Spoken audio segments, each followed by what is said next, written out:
I'm Kevin O'Hara for alcoholmastery.com.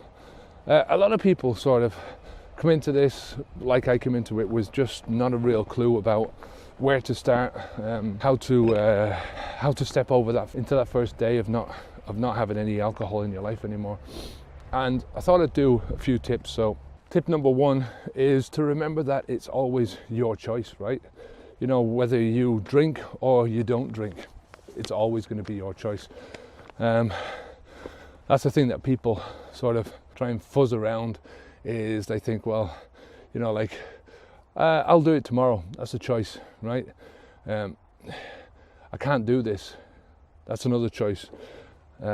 Any choice that you make, whether it's pushing yourself forward or pulling yourself backwards, it's your choice to do the thing, you know. It's your choice to either think up the reasons why you can do it or the reasons why you can't do it.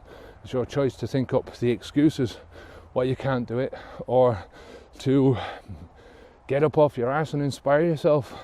Find things that are going to inspire you. Make sure that you're inspired all the time, right? That's always going to be your choice. So that's my first tip, is this whole journey is about you and your choices. Tip number two is never look at this like it's out of your control. Like it's there's a faulty gene inside you. There's a disease that you've got that you've acquired over many years. You haven't. It's a habit. You know, there might be a certain proclivity for people to become more addicted to certain things. You know, it's easier for them to go down the easy route, let's say.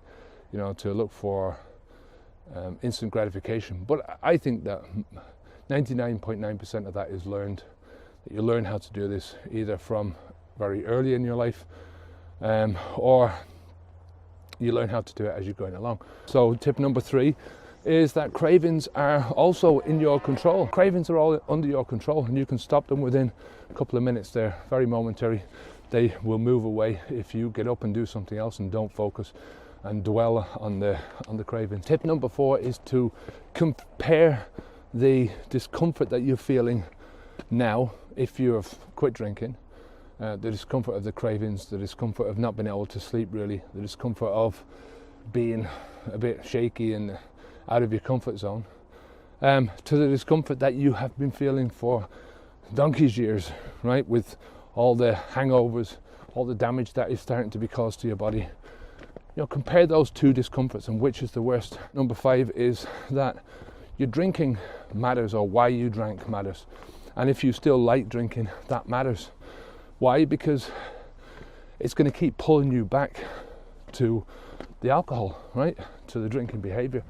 And that's what you really want to try and get away from. You've got to understand why you like drinking.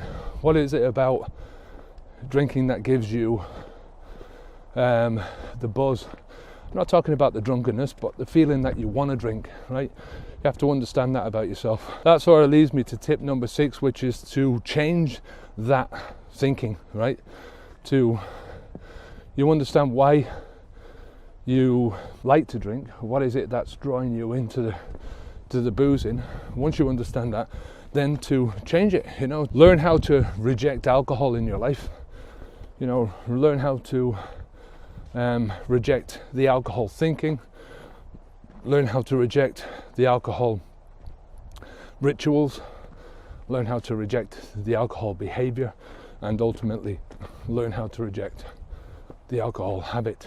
And tip number seven is to find alternatives for everything that you rely on alcohol for. You know, for socializing, for sleeping, for relaxing, for problem solving. And there are many alternatives for.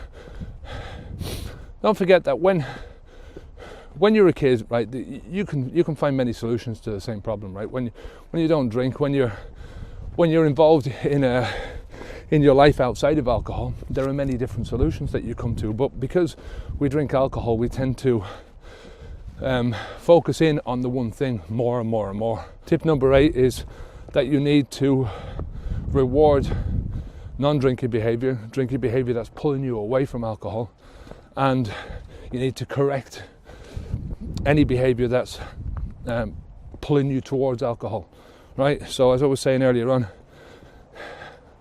with the drinking thinking, you've got to reject that drinking thinking, and the only way you can do that is by noticing every time it comes up in your head and correcting it. Every time you feel that pull towards any aspect of alcohol drinking, the behavior. Like I say, it's not just the alcohol, it is the whole thing. You've got to gradually correct this behavior as you go along, and it's not going to happen overnight. It's not going to happen within days or weeks.